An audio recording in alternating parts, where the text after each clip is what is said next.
Bismillahirrahmanirrahim. Assalamualaikum warahmatullahi wabarakatuh.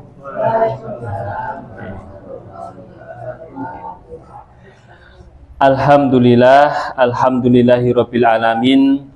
Wassalatu wassalamu ala asrofil anbiya'i wal mursalin, nabiyina wa habibina wa maulana sayyidina Muhammadin sallallahu alaihi wasallam wa ala alihi wa sahbihi wa man tabi'ahum bi ihsanin ila yaumiddin, amma ba'd. Bapak-bapak, ibu-ibu, jamaah sholat maghrib masjid atau musola Nurul Huda, yang semoga senantiasa dilimpahkan rahmat dan barokah oleh Allah Subhanahu wa ta'ala. Amin amin ya rabbal alamin. Bapak ibu sekalian yang dimuliakan Allah, alhamdulillah, puji syukur tidak henti-hentinya senantiasa kita panjatkan kehadirat Allah Subhanahu wa ta'ala yang telah melimpahkan berbagai nikmat dan karunia-Nya kepada kita semuanya, ya. Terlebih-lebih lagi adalah nikmat iman dan nikmat Islam, yang dengan kedua nikmat tersebut, ya, seakan Allah telah memberikan cahaya petunjuk di dalam kehidupan kita, sehingga kita bisa melangkah di dalam kehidupan dunia ini dengan mendapatkan petunjuk, dan semoga ini menjadi jalan keselamatan bagi diri kita di dunia maupun di akhirat nanti. Amin ya rabbal alamin. Bapak ibu sekalian yang dimuliakan Allah, ya, malam hari ini kita melanjutkan pembahasan yang sebelumnya, yang kita berikan judul yakni kunci-kunci untuk hidup bahagia. Kunci-kunci untuk mendapatkan hidup bahagia. Nah, kayaknya sudah agak lama Bapak Ibu sekalian kemarin tidak di sini, tidak ngisi di sini begitu, jadi agak lupa juga sudah nomor berapa kuncinya itu sudah sampai kunci berapa, tapi tidak. Oh, yang baru. Coba kita ulangi dari depan. Jadi sudah beberapa pertemuan ya yang lalu, kunci-kunci untuk agar kita itu bisa mendapatkan hidup yang bahagia. Yang pertama, kita ulangi sedikit. Kunci yang pertama adalah iman dan amal soleh, ya. Iman dan amal soleh ini adalah kunci yang paling pokok, yang paling utama kalau kita menginginkan hidup yang bahagia, ya. Karena Nabi SAW sudah menyebutkan, ya, ajaban li amri mu'min, inna amrohu kulluhu khairun, ya. Sungguh menakjubkan urusannya orang-orang beriman itu, sesungguhnya semua urusannya itu adalah kebaikan, ya. In asobathu sarra'u sakaro, ya, fakana khairon lahu, wa in asobathu darra'u sobaro fakana khairon lahu, ya. Orang beriman itu jika mendapatkan kesenangan atau kenikmatan, dia itu bersyukur kepada Allah Subhanahu wa ta'ala. Sebaliknya, kalau dia mendapatkan kesusahan atau mendapatkan ujian atau mendapatkan musibah, dia itu bersabar, dan itu juga adalah kebaikan, ya. Nah, ini yang memang namanya hidup, ya, itu selalu berputar-putar di situ, ya, Bapak Ibu sekalian. Kalau tidak, kadang-kadang kita pas dapat kesenangan, dapat kenikmatan, tapi kadang-kadang kita mendapatkan ujian, ya. Maka sekali lagi bagi orang yang beriman, tidak jadi masalah, ya, apapun yang datang dalam hidup kita, ya, baik itu ujian ataupun kesenangan, ya, semuanya itu dihadapi dengan syukur ataupun sabar, dan semuanya itu adalah kebaikan, ya, yang mendatangkan pahala ya dari Allah Subhanahu wa taala. Itu kemarin yang pertama. Kemudian yang kedua, kunci untuk hidup bahagia adalah berbuat baik kepada sesama.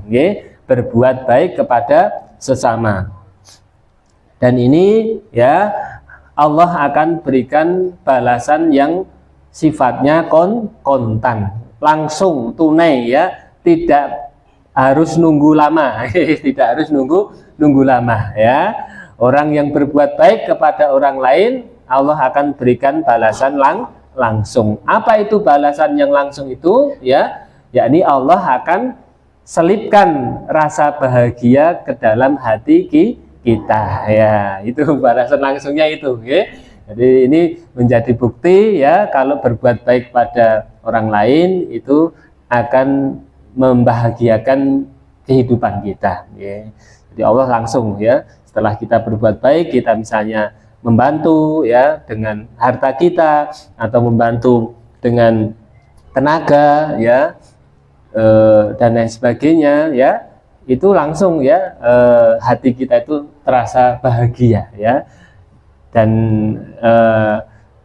apa namanya Bapak Ibu sekalian, kita bisa membandingkan ya, kelihatannya orang yang mendapatkan bantuan atau menerima bantuan itu bahagia gitu ya, senang ya, itu juga tidak salah, itu juga benar gitu ya. Kita dapat sesuatu ya, dapat bantuan, dapat apa gitu dari orang lain, dari pemerintah gitu ya, kita merasa bahagia. Nah, itu juga memang benar ya, benar adanya. Tetapi jangan keliru ya, bahwasanya orang yang memberi itu jauh lebih bahagia. Jadi orang yang bisa memberi itu jauh lebih bahagia dibandingkan yang menerima. Nah, itu yang kedua. Kemudian yang ketiga, kunci untuk hidup bahagia adalah menyibukkan diri dengan pekerjaan atau ilmu yang bermanfaat. Menyibukkan diri dengan pekerjaan atau ilmu yang bermanfaat.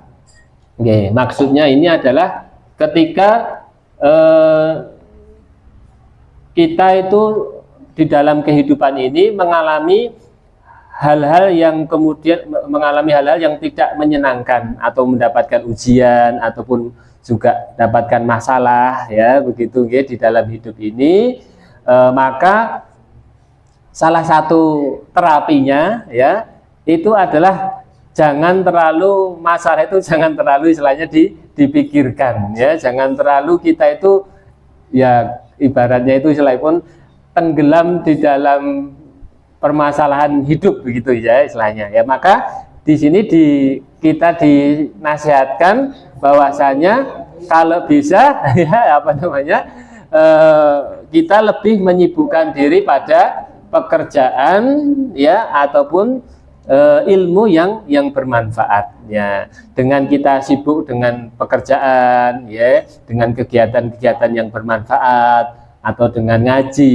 ya, menghadiri pengausan dan lain sebagainya. Nah, itu akan melupakan ya permasalahan di dalam kehidupan kita ya, sehingga kita malah lebih kemudian bisa ya, kalau bahasa ini pun produktif gitu ya, lebih produktif ya. Jadi kalau biasanya kan kalau orang ada masalah itu kan ngapa-ngapain males gitu ya Bapak Ibu sekarang ya, ngelokro gitu ya, lemes gitu ya, mau ngapain serba nggak enak ya. Tetapi ya itu tadi disarankan malah untuk dilawan ya. Jadi kalau ada masalah ya udah dialihkan dengan melakukan hal-hal yang bermanfaat ya, baik itu pekerjaan ya, nah, malah tinggi nyambut gamel malah dapat apa istilahnya, dapat pemasukan dan sebagainya ya, atau dipakai untuk ngaji malah dapat ilmu, dapat pahala ya, dapat silaturahim dan lain sebagainya. Nah, itu ya saran yang disampaikan oleh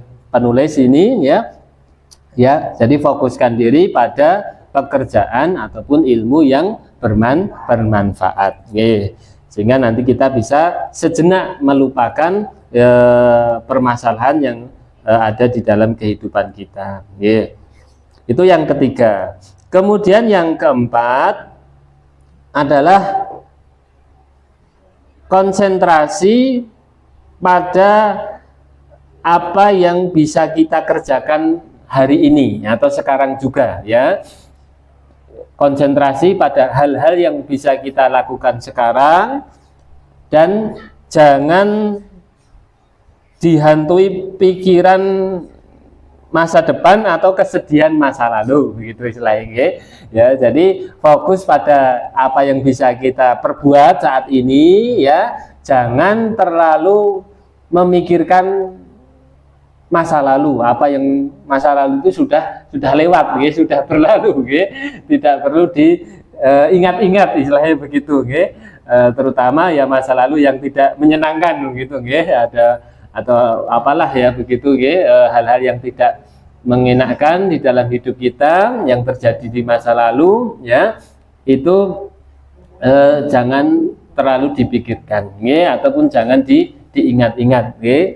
Karena ada malah sedih istilahnya pun, malah bikin hati kita menjadi sedih atau apa, Bu?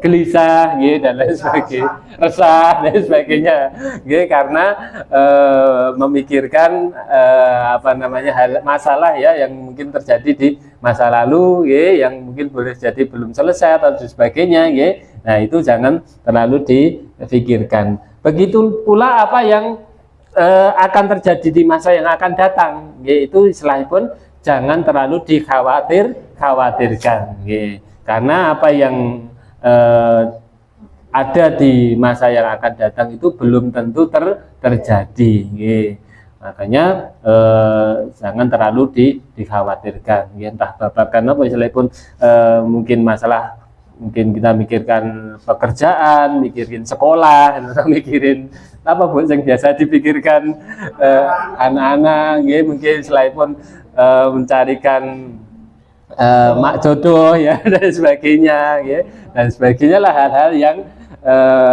di masa yang akan datang, begitu, nah itu istilahnya pun jangan terlalu dikhawatirkan, karena yang namanya masa depan itu sekali lagi itu belum tentu terjadi, ya. Maka kita dianjurkan fokus, istilahnya pun konsentrasi apa yang bisa kita lakukan saat ini juga, ya. Sekarang apa yang bisa kita lakukan, ibadah, amal soleh, ya, melakukan kegiatan atau pekerjaan yang bermanfaat, ya sudah itu dilakukan, jadi sekarang inilah, ya, waktunya, begitu, tidak perlu menyesali yang sudah berlalu dan tidak perlu mengkhawatirkan apa yang di masa yang akan datang, biar tidak tadi, karena kalau kepikiran itu tadi, malah sedih, gelisah, khawatir juga bikin nggak tenang, dan sebagainya, ya. Maka ya sudahlah, yang sekarang ini aja, ya, kemudian yang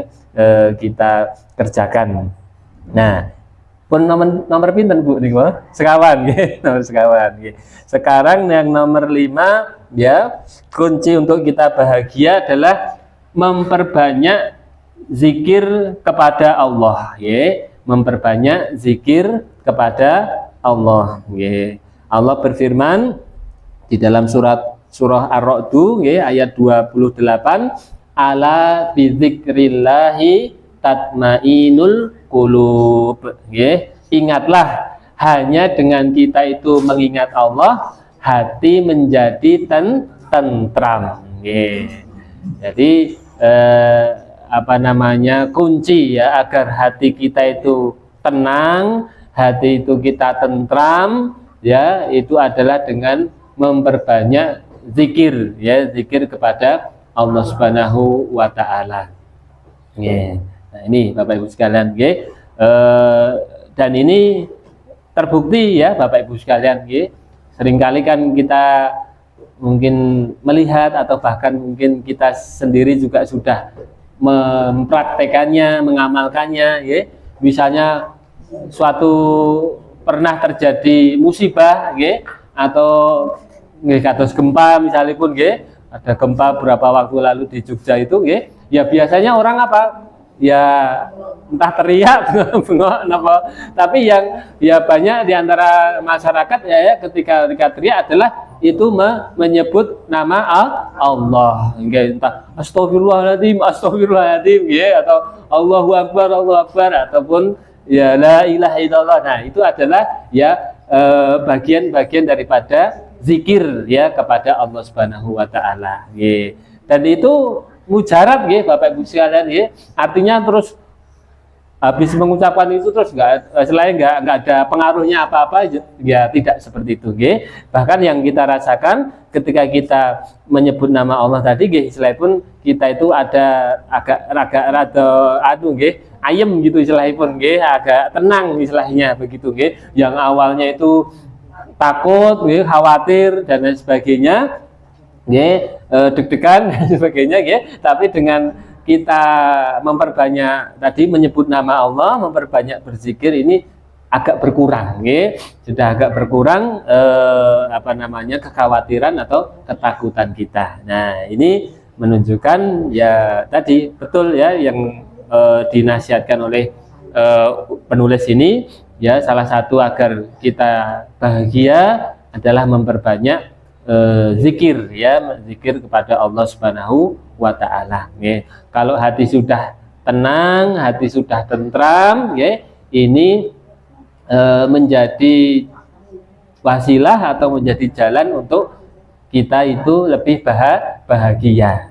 Jadi memang kunci bahagia itu memang sebetulnya ada di dalam hati, asal hatinya itu tadi tenang, tentram, itu tidak khawatir, tidak takut, tidak gelisah, nah, insya Allah yang dirasakan adalah bahagia dan bahagia, gitu. Nah itu yang nomor gangsal. Berikutnya yang nomor 6, ini sepertinya juga sudah kemarin, yakni sering menyebut nikmat Allah. Namun dereng Bu, dereng saya. Nomor 6 itu sering menyebut nikmat Allah, baik yang nampak maupun yang tersembunyi. Jadi baik yang nampak maupun yang tersembunyi. Ya. Jadi Bapak Ibu sekalian, nikmat Allah itu memang tadi bisa dibagi menjadi dua, ada nikmat yang nampak, ya artinya yang bisa langsung kita saksikan, yang bisa kita lihat, ataupun yang bisa kita rasakan, itu namanya nikmat yang nampak. Ya, apa itu nikmat yang nampak? Ya mungkin nikmat kesehatan, itu bisa kita lihat, bisa kita rasakan, nikmat harta, mungkin punya kendaraan, ada tempat tinggal, pakaian, perhiasan dan sebagainya. Itu adalah diantara nikmat-nikmat harta. Selain itu juga Bu? Nikmat yang nampak mungkin juga punya anak keturunan, selain pun putra putri, itu juga adalah nikmat. Kemudian pekerjaan, selain pun antara bapak atau ibu, selainnya Allah berikan pekerjaan atau Allah berikan usaha,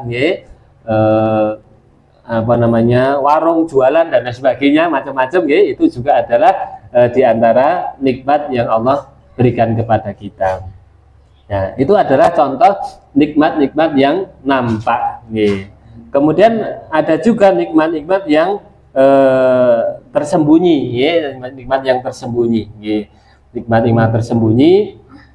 Ya, salah satunya adalah yang sering disebut-sebut adalah juga nikmat iman dan nikmat Islam. Ya, itu kan istilahnya pun tersembunyi, ya. Tersembunyi di mana Bapak Ibu sekalian? Tersembunyi di dalam hati kita, ya, atau di dalam jiwa kita. Ya. Jadi dalam hati kita itu ada iman, ya, ada keyakinan kepada Allah Subhanahu wa taala, ya.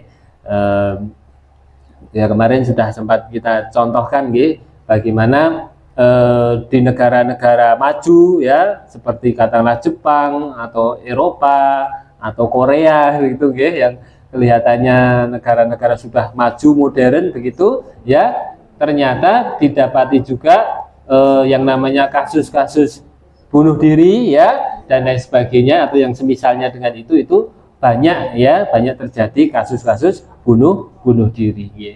Nah, salah satu sebabnya adalah apa ya? Karena ketika mereka itu mendapatkan masalah di dalam hidupnya itu tidak ada apa istilahnya ya, tempat untuk mengadu, begitu istilahnya pun ya. Tidak ada tempat untuk mengadu ya, tempat untuk meminta pertolongan ya, tempat untuk bersandar ya, istilahnya begitu ya, tidak ada ya. Nah, beda karena ya mereka adalah orang-orang kafir ya, orang-orang yang tidak beriman ya kepada Allah Subhanahu wa taala. Ya, beda dengan orang-orang yang beriman ya. Orang-orang beriman ketika mendapatkan masalah di dalam hidupnya, apalagi kalau masalah yang sangat berat begitu ya. Nah, itu masih punya Allah begitu ya, istilahnya ya. Dengan keimanan yang ada di dalam dadanya itu dia masih punya Allah ya. Yang mana Allah itu adalah tempat kita memohon ya, mohon pertolongan, mohon bantuan ya, mohon ya keselamatan ya. Artinya mohon macam-macam sesuai dengan apa yang menjadi hajat ya atau menjadi masalah di dalam hidup kita ya. Kalau Allah uji kita dengan sakit misalnya ya kita ada Allah yang minta agar Allah berikan kesembuhan ya. Kalau Allah uji dengan diri kita dengan kefakiran, kemiskinan ya, tidak punya harta ya, harta dompet menipis dan sebagainya gitu Bapak Ibu sekalian. Yang kedua, nah itu ya ada Allah yang maha kaya istilahnya pun yang bisa kita minta agar Allah berikan rezeki ya dan lain sebagainya ya. Kalau kita juga punya masalah entah apa hutang atau masalah dalam hidup ini ya macam-macam ya juga tadi ya kita bisa minta pada Allah untuk Allah berikan solusi ya, dan sebagainya ya. Dan itu bukan apa istilahnya Bapak Ibu sekalian nggih, bukan hanya mengada-ada nggih ya. Kemarin juga saya sudah sampaikan di sini nggih. Salah satu buktinya bahwasanya minta tolong pada Allah itu betul-betul apa nggih, istilahnya bukan hal yang apa istilahnya bukan musro gitu, istilahnya bukan hal yang tidak sia-sia gitu, istilahnya bukan hal yang sia-sia. Salah satu buktinya adalah kalau Bapak Ibu sekalian mengingat doa-doa yang pernah dipanjatkan atau doa-doa yang pernah kita sampaikan atau kita mintakan kepada Allah Subhanahu wa taala. Kira-kira dari doa-doa yang sejak dulu Bapak Ibu sekalian sejak mungkin Bapak Ibu masih muda sampai sekarang masih muda nah itu ada jiwanya masih muda kira-kira di antara doa-doa yang pernah dimintakan pada Allah sudah ada yang terkabul belum Bapak Ibu sudah Pak. Malah banyak lagi nah itu berarti doa itu tadi tidak sia-sia gitu Bapak Ibu sekalian artinya Allah itu betul-betul mendengar dan Allah kemudian betul-betul juga mengabulkan ya mungkin masih ada doa yang belum dikabulkan tapi ya kalau dipun petani selain pun dilihat itu lebih tadi kata Bapak lebih banyak yang sudah dikabulkan padahal ya istilahnya dulu pas berdoa kayak ya yang hanya tahu ya dirinya sendiri dan Allah, nggak cerita-cerita sama orang lain ya, tapi kok kemudian apa yang diinginkan itu kemudian terkabul ya. Bahkan kalau kemudian istilahnya pun berkaca ya, selain berkaca itu selainnya kita melihat diri sendiri kayaknya cuma mengandalkan diri kita sendiri itu tidak mungkin atau kemudian tidak bisa terwujud belum tentu ya dan lain sebagainya, tetapi kok kemudian ternyata bisa terkabul, bisa terwujud ya, berarti di situ ada peran daripada Allah Subhanahu wa taala. Nah, kalaupun belum dikabulkan tadi Nabi juga sudah menyebutkan ya bahwasanya doa itu pasti nanti Allah akan kabulkan atau Allah akan balas setidaknya ada tiga bentuk apa namanya pengabulan doa itu Bapak Ibu sekalian yang pertama adalah doa itu dikabulkan sesuai dengan apa yang diminta. Jadi kita minta apa, Allah juga berikan sesuai dengan apa yang kita minta. Itu yang pertama. Kemudian kalau tidak yang pertama, kadang-kadang juga adalah yang kedua. Yang kedua ini kita berdoa, mungkin tadi Allah tidak mengabulkan sesuai dengan yang kita minta, tapi Allah ganti. Allah ganti dengan kita itu dijauhkan atau dihindarkan dari apa istilah pun, bisa musibah atau dari bala dan sebagainya, dari cobaan dan sebagainya. Jadi digantinya itu dengan kita malah dihindarkan dari dari bahaya atau bencana begitu, yang bisa jadi kalau kita tidak berdoa kemudian kita terkena bencana atau bahaya itu jauh lebih parah istilahnya pun begitu, jauh lebih parah Jadi dengan berkat doa yang Bapak Ibu sekalian panjatkan kepada Allah, mungkin Allah tidak balas atau Allah tidak kabulkan sesuai dengan kita pinta, tetapi tadi kita dihindarkan dari mara bahaya. Itu adalah bentuk pengabulan yang kedua. Nah, kemudian ada juga yang bentuk yang ketiga, yakni Allah tidak kabulkan di dunia, tetapi nanti Allah ganti dengan balasan di akhirat, jadi dengan diganti dengan balasan nanti di akhiratnya.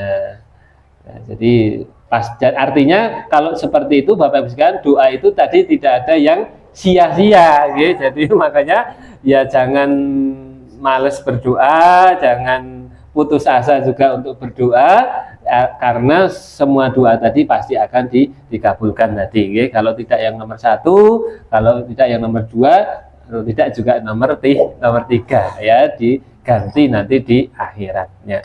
Bahkan juga ada hadis Bapak Ibu sekalian atau riwayat yang menyebutkan, seorang hamba itu ketika nanti di akhirat itu melihat apa istilahnya pun balasan atau ganti daripada doa yang dulu pernah dipanjatkan ketika di dunia, maka dia itu kemudian mengatakan, kalau tahu seperti ini mendingan dulu nggak usah ada doanya yang dikabulkan. Itu Bapak Ibu. Jadi sampai ada riwayat seperti itu, saking apa, saking melihat mending balasan yang di akhirat saja gitu, karena balasannya yang luar biasa, luar biasa. Jadi kalau tahu seperti ini, mending dulu doa-doanya itu nggak usah aja lah, nggak usah dikabulkan di dunia, biar semuanya itu diganti di akhirat. Ini luar biasa seperti itu, Bapak Ibu sekalian.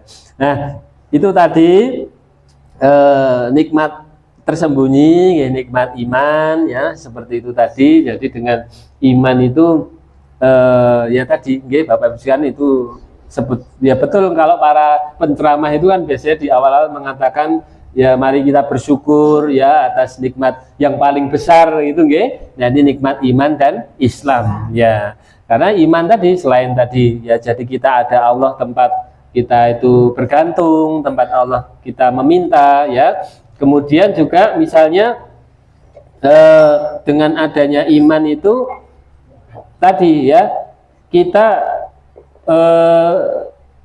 kan salah satu rukun iman itu, Bapak Ibu sekalian, kan misalnya iman kepada takdir, iman kepada takdir atau iman kepada qadar, yang apa Bapak Ibu, artinya segala sesuatu yang terjadi di dunia ini, di alam semesta ini, semua itu atas takdir. Atas takdir itu pun atas kehendak, atas kehendak dari Allah Subhanahu wa Ta'ala, Jadi kalau Allah tidak berkehendak, tidak akan terjadi, kalau Allah berkehendak berarti pasti terjadi, Jadi kalau sudah terjadi, itu berarti itu atas dari kehendak Allah Subhanahu wa Ta'ala. Nah, dengan iman tadi Bapak Ibu sekalian, apalagi kemudian ditambah, misalnya iman tadi ditambah bahwasanya kita yakin juga bahwasanya Allah itu maha atau punya nama dan juga punya sifat Ar-Rahman Ar-Rahim, yang artinya adalah Allah itu yang maha pengasih dan maha penyayang. Jadi artinya kalau Allah itu punya nama dan juga punya sifat, jadi namanya Ar-Rahman, Ar-Rahim, punya sifat Rahman dan Rahim, artinya punya sifat pengasih dan penyayang, ya, maka kok tidak mungkin ya Allah itu kemudian berbuat zalim, ya, atau berbuat aniaya, ya, istilahnya pun berbuat celaka terhadap hambanya, itu istilahnya pun tidak mungkin, ya, karena Allah sendiri menamai dirinya dengan Ar-Rahman, Ar-Rahim. Allah itu Maha Pengasih dan Penyayang, ya. Jadi seperti itu, ya, seperti halnya orang tua, ya. Kalau orang tua ya sayang kepada anak-anaknya, pada putra-putrinya, ya, tidak mungkin kok orang tua itu istilahnya berbuat aniaya, celaka atau aniaya atau kedzalim terhadap anaknya, ya. Asalnya seperti itu, begitu, ya. Nah, ya, kalau ada kok orang tua berbuat itu berarti itu istilahnya pun pengecualian, Bapak Ibu, kebablasan, istilahnya pun kebablasan seperti itu, ya, asalnya atau banyakkan ya orang tua ya pasti juga sayang kepada anak-anaknya. Nah, jadi kalau kemudian kita yakini seperti itu juga, Allah itu Maha Pengasih, Maha Penyayang, tidak mungkin berbuat aniaya kepada hambanya, kok kemudian ya suatu ketika kita itu mendapatkan takdir yang tidak mengenakan, misalnya, mendapatkan ujian atau musibah atau bencana tadi, istilahnya yang menimpa diri kita atau keluarga kita. Nah, itu kalau kita sudah tahu Allah itu Maha Pengasih, Maha Penyayang, ya kita tidak akan menyalahkan Allah atau tidak akan menyalahkan siapapun, Bapak Ibu, tidak akan menyalahkan siapa, ya. Karena apa? Berarti ujian atau musibah ini atau bencana yang menimpa diri kita ini kalau ini kehendak Allah Subhanahu wa taala, dan itu juga pasti kehendak Allah, maka pasti ada hikmahnya, begitu, pasti ada kebaikan ya di balik bencana ataupun musibah yang Allah timpakan kepada diri kita, ya. Jadi kita tidak akan istilahnya pun marah atau tidak akan juga menyalahkan atau bersedih, juga seperti itu, tetapi kemudian kita akan menghadapinya dengan istilah pun husnudzon billah, istilah itu berprasangka baik kepada Allah Subhanahu wa taala. Ini pasti kalau ada ujian seperti ini, pasti di balik musibah ataupun ujian itu ada kebaikan yang diinginkan oleh Allah Subhanahu wa taala kepada diri kita. Ibaratnya tadi, orang tua ya yang sayang kepada anaknya, ya tidak selamanya ya kasih sayang itu diwujudkan dengan apa, Bapak Ibu sekalian, ya anak itu selalu diberi apa yang diinginkan, dimanja, selain itu diujo dan sebagainya itu. Kadang-kadang kan bapak atau ibu itu juga anak entah dicewer, atau di sebelah atau dimarahi gitu, Bapak Ibu sekalian. Nah, apakah ketika kita itu jewer anak dan sebagainya itu berarti kita itu tidak sayang sama anak? Kan tidak, Bapak Ibu sekalian. Sebetulnya ya sayang, ya cuma ini pas nakal atau pas dablek napa ya itu kemudian kita jewer atau kemudian kita marahi, misalnya seperti itu, ya. Nah, bentuk kita entah menghukum, entah kita memarahi anak itu bukan berarti tadi sekali lagi, bukan berarti kita tidak sayang, ya. Tapi karena malah itu karena sayangnya kita, maka ketika anak berbuat salah, ketika anak keliru, maka kita ingatkan atau kita hukum atau kita marahi tadi agar kemudian kembali ke jalan yang benar, seperti itu. Maka ibaratnya juga begitu, ya. Ya, kita manusia, ya, ketika kita hidup ini, ya, terus kemudian Allah berikan ujian, Allah berikan hukuman, Allah berikan mungkin bencana tadi, ya, yaitu barangkali adalah bentuk teguran, teguran kepada diri kita, ya, agar kita itu tidak istilahnya pun apa tadi kebablasan, laras, tidak terus kemudian kebablasan, nah seperti itu, tidak kebablasan, ya. Ada saya punya ustadz itu, dia cerita dulunya itu apa pas masa mudanya nggih, setelah itu kerja di kapal begitu nggih Bapak, kerja di kapal ikan gitu nggih. Nah, itu yang namanya nelayan atau kerja di kapal seperti itu, kapal yang besar tapi nggih, itu ya tidak bisa lepas dari yang namanya apa Bu nggih, omben-omben istilahipun nggih, minuman keras lah begitu nggih. Katanya seperti itu nggih. Jadi ya semua awak kapal itu ya sudah biasa yang namanya minum minuman keras itu ya, karena memang apa ya, katanya ya kalau di laut itu ya dingin gitu gimana gitu guys. Saya juga belum pernah, mungkin Bapak Ibu yang pernah di kapal gitu guys, katanya dingin dan sebagainya, apalagi itu mungkin kapal ikan gitu, bukan kapal penumpang gitu. Jadi yang namanya minuman itu sudah setiap hari gitu guys, sudah dikonsumsi setiap hari gitu.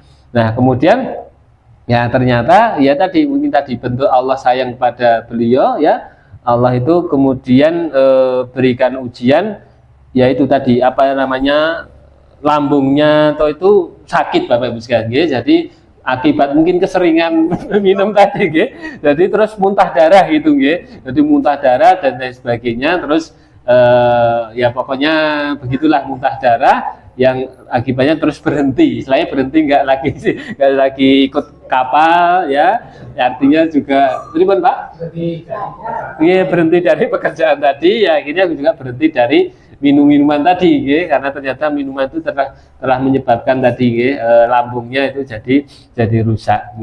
Nah, kemudian setelah berhenti ya, kemudian apa namanya, pas di dekat rumahnya ada pengajian dan sebagainya, dia ikut, dan lama-lama kok kemudian seneng gitu, ngaji terus kemudian ikut, malah kemudian masuk ke pondok pesantren sekali, jadi masuk pondok pesantren dan dapat hidayah tadi, terus malah ngaji dan sekarang malah jadi ustadz Bapak Ibu sekalian, dari dulunya jadi apa tadi, nelayan gitu.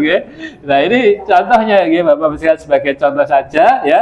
Kadang-kadang Allah berikan tadi ujian, entah sakit entah apa gitu, nah, kemudian orang itu kemudian jadi tidak lagi terjerumus tadi dalam dosa, dalam maksiat dan sebagainya ya. Allah kemudian dengan ujian tadi ternyata bisa membalikkan kehidupan seseorang.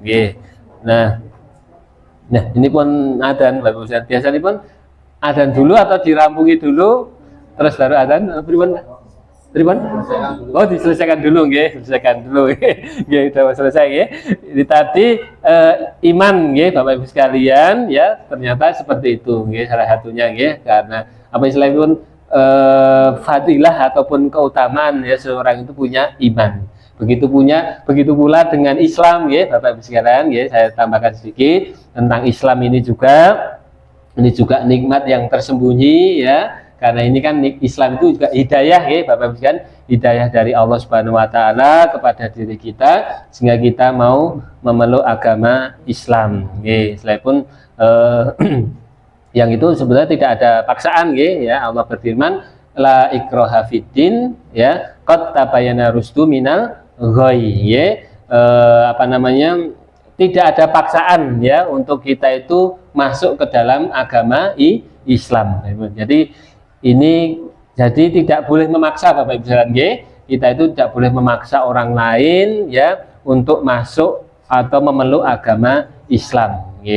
Karena apa kata Allah, qad tabayyana rusdu minal ghayy, karena sungguhnya itu sudah jelas mana petunjuk dan mana kesesatan begitu ya. Ini petunjuk itu adalah Islam itu sendiri, dan kesesatan itu adalah ya semua di luar Islam ya, itu adalah kesesatannya. Jadi maka tidak boleh memaksakan, bahkan termasuk orang tua itu bahkan tidak boleh memaksakan anaknya, konon gitu Bapak. Kemarin saya mendapat penjelasan dari seorang ustaz itu juga, bahkan orang tua nggak boleh maksa anaknya ya kalau untuk kemudian berislam ya. Tapi bukan berarti terus dijarni atau dibiarkan, juga tidak Jadi tidak dipaksakan itu ya, terus tetap misalnya kita menawarkan, memberikan ajakan itu boleh Kita juga ada misalnya non muslim umat agama lain ya, itu maksudnya tidak memaksa, itu juga bukan berarti terus kita tidak berdakwah itu juga enggak, nggih. Makanya kita mengajak, menawari, ya itu boleh, malah dianjurkan. Tetapi kita tidak boleh mengancam atau memaksa ya orang itu untuk masuk ke dalam Islam. Tetapi Bapak Ibu sekalian, ini juga ada catatan tambahan, nggih. Kalau sudah masuk itu ada paksaan, nggih. Begitu, nggih. Jadi pripun Pak?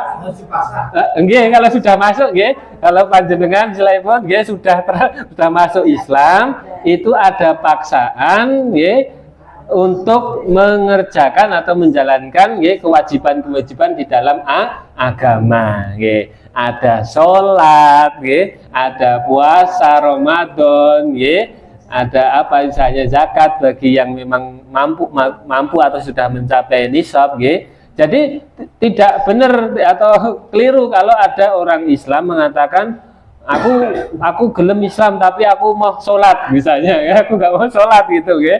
Aku mau Islam, saya mau masuk Islam tapi saya nggak mau puasa misalnya. Nah itu, lah kenapa kok nggak boleh? Nah kan ayatnya bunyinya tadi la ikraha fiddin, tidak ada paksaan untuk apa Islam gitu, nggih. Nah, itu tadi kurang tepat Bapak Ibu. Jadi yang tidak ada paksaan itu untuk masuknya. Tapi kalau sudah masuk itu dipaksa, nggih. Harus kemudian wajib menjalankan ya kewajiban-kewajiban di dalam Islam. Ya di situ tadi ada sholat, ada puasa, zakat, haji bagi yang mampu tadi, nggih. Nah, itu ada kewajiban-kewajiban, meninggalkan kesyirikan, nggih, ibadah hanya kepada Allah, nggih. Nah, itu adalah di antara kewajiban-kewajiban, dan itu harus dipaksa, ya, tidak boleh kok seenaknya dewe, nggih, seenaknya piyambake pun nggih, istilahnya mau Islam aja tapi nggak mau sholat, Islam aja tapi nggak mau puasa, ya. Itu tidak bisa yang seperti itu, nggih. Jadi kalau sudah mau Islam ya sudah harus kemudian menjalankan, ya. Jadi memang apa istilahnya pun seseorang Islam itu Bapak Ibu sekalian, nggih, itu maknanya adalah al-istislamu lillah, nggih. Jadi kata Islam itu sendiri artinya itu berserah diri kepada Allah, nggih, berserah diri kepada Allah. Artinya itu kita itu tunduk gitu, nggih, pasrah patuh kepada Allah, nggih. Jadi orang berislam, saya masuk Islam itu artinya orang tuh mengikrarkan, orang baca syahadat itu sebetulnya dia itu mengikrarkan saya itu siap patuh pada Allah, nggih. Saya siap pasrah atau berserah diri kepada Allah, nggih. Itu aslinya seperti itu. Makanya kalau tidak siap patuh atau tidak siap berserah diri, nggih, ampun tadi wong Islam begitu istilahnya. Nggih, Islam itu fair-fairnya begitu gitu, nggih. Islam pun ya kalau mau Islam ya udah mau patuh begitu, ya. Kalau tidak mau ya tidak mau nurut Islam pun ya udah nggak usah Islam. Nggak apa-apa kok, nggak usah Islam tuh nggak apa-apa. Islam pun tidak dipaksa itu. Nggih, Islam tidak rugi. Tapi nggih kalau nggak mau Islam, nggih, kedah siap nanggung resiko, resikonya harus siap, ya. Apa resikonya? Ya nanti kalau meninggal atau wafat, ya, selain pun meninggal ya, adalah nanti bisa masuk neraka dan kekal selamanya. Ya itu yang paling besar itu kan, musibah paling besar itu kan itu Bapak Ibu, masuk neraka dan selamanya itu. Nah itu yang jadi masalah. Kalau dia itu masih punya iman, masih muslim, kalau dia itu masih punya dosa nanti meninggal itu ada dua pilihan, ada bukan pilihan, ada dua kemungkinan. Kalau seorang muslim, asalkan masih muslim, masih punya iman, itu kalau meninggal itu ada dua kemungkinan. Yang pertama, kalau dia berdosa, Bapak Ibu, kalau dosanya dia masih punya dosa, belum tobat misalnya, belum tobat tapi masih Islam, masih iman gitu, itu ada dua kemungkinan. Pertama, Allah mengampuni dosanya, Allah ampuni dosanya dengan rahmatnya, ya, dengan rahmat, dengan kasih sayang Allah. Dia meninggal belum tobat, Allah ampuni, ya. Itu tapi ya itu terkehendak Allah, nanti terserah Allah istilahnya pun. Nah kalau Allah ampuni, tidak masuk neraka Bapak Ibu, langsung dimasukkan ke dalam surga, ya, dengan rahmatnya, maksudnya dengan kasih sayang Allah, ya. Nah atau ada kemungkinan yang kedua, kalau dia muslim tapi masih berdosa, ya nanti Allah akan masukkan dulu ke dalam neraka, ya Allah hukum, Allah balas sesuai dengan dosanya, ya. Tapi kalau kemudian dosanya sudah apa istilahnya pun sudah imbas gitu, ya, sudah bersih, maka Allah akan keluarkan dari neraka terus dimasukkan ke dalam surga. Nah, itu mending apa istilahnya pun tadi mendingnya Muslim itu seperti itu Bapak Ibu. Jadi andai pun dia itu masuk neraka itu tidak selamanya, tidak selamanya.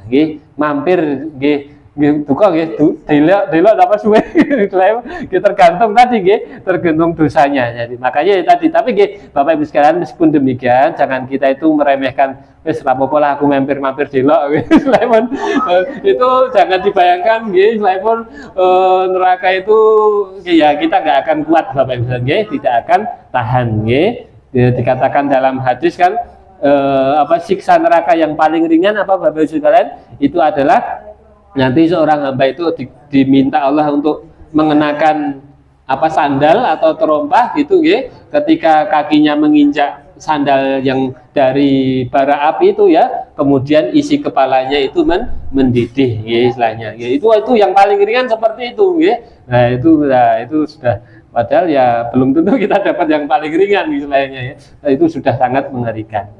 Demikian mungkin Bapak Ibu sekalian apa yang dapat kami sampaikan. Sebelum ditutup, barangkali ada satu pertanyaan atau barangkali ada yang ingin disampaikan, monggo. Oh Bapak, Waalaikumsalam warahmatullahi wabarakatuh. Pak Ustadz tadi mengatakan bahwa kita mendapat musibah itu jangan diingat-ingat supaya bisa lupa. Dan yang kedua, jangan mengingat-ingat mungkin musibah yang akan datang atau hal-hal yang lain akan datang. Itu sebaiknya kita bersandar pada Allah untuk melupakan itu.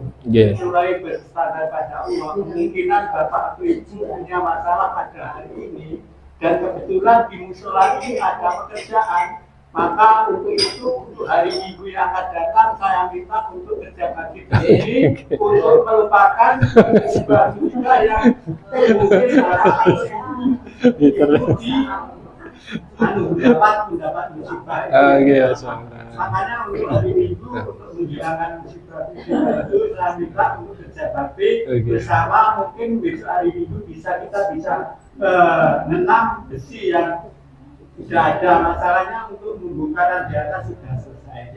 Dan itu yang pertama. Yang kedua, mungkin ada doanya untuk melupakan atau hal-hal yang mungkin sudah berlalu atau yang akan datang, untuk kalimat-kalimat untuk doa-doa yang lebih baik untuk dihafalkan. Mungkin Bapak Ustadz bisa memberi petunjuk. Mungkin kalau hari ini tidak bisa, mungkin besok. Demikian. Wassalamualaikum warahmatullahi wabarakatuh. Waalaikumsalam warahmatullahi wabarakatuh. Matur nuwun Bapak. Terus tadi selainnya tadi langsung ditunjukkan nama prakteknya Bapak sekalian. Tadi untuk kita melupakan ya masalah-masalah dalam hidup kita tadi dengan ada pekerjaan yang bermanfaat, dan semoga juga itu bisa jadi wasilah untuk selesainya masalah dalam hidup kita. Allah mengatakan juga intan surullah yang surkum, tolonglah Allah, tolonglah Allah, maka Allah akan memberikan pertolongan kepadamu. Tentu bentuk menolong Allah itu macam-macam, Bapak Ibu sekalian, termasuk kita itu misalnya memperindah, memperbagus atau menghiasi rumah-rumah Allah, ini adalah masjid, Nah itu juga adalah bagian daripada menolong agama Allah Subhanahu wa Ta'ala, dan semoga dengan itu tadi Allah akan turunkan pertolongannya kepada kita semuanya. Untuk doa, insya Allah nanti di pertemuan yang akan datang, Bapak Ibu sekalian, itu ada juga di sini ada salah satu kunci agar kita bahagia itu adalah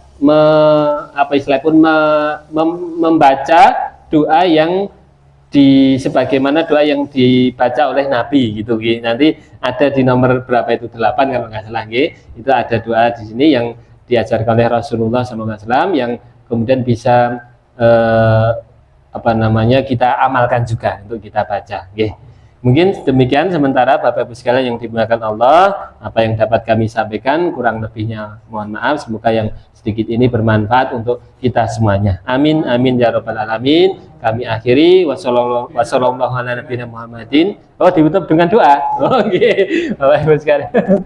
Nggih, monggo Bapak Ibu sekalian kita saya bacakan doa bersama-sama. Mohon kesediaan Bapak Ibu sekalian juga untuk mengamininya. Nggih. Okay.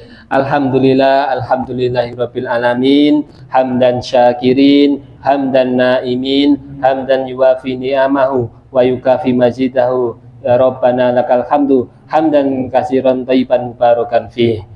Allahumma ighfir lil mu'minina wal mu'minat wal muslimina wal muslimat al ahya'i minhum wal amwat innaka sami'un qaribun mujibud da'wat. Rabbana fir lana dunubana wa israfana fi amrina wa sabbit aqdamana wangsurna 'alal qaumil kafirin. Rabbana fir lana wa li ikhwanina alladzina sabaquna bil iman wa la taj'al fi qulubina ghillan lil ladzina amanu. Rabbana innaka raufur rahim. Rabbana hab lana min azwajina wa dzurriyyatina qurrata a'yun waj'alna lil muttaqina imama. Rabbana taqabbal minna wa siyamana wa qiyamana wa sairal a'malina wa tub alaina innaka antat tawwabur rahim. Rabbana dzalamna anfusana wa illam taghfir lana wa tarhamna lanakunanna minal khasirin. Rabbana atina fid dunya hasanah wa fil akhirati hasanah wa qina adzabannar. Subhana rabbika rabbil izzati amma yasifun wa salamun alal mursalin walhamdulillahi rabbil alamin. Assalamualaikum warahmatullahi wabarakatuh.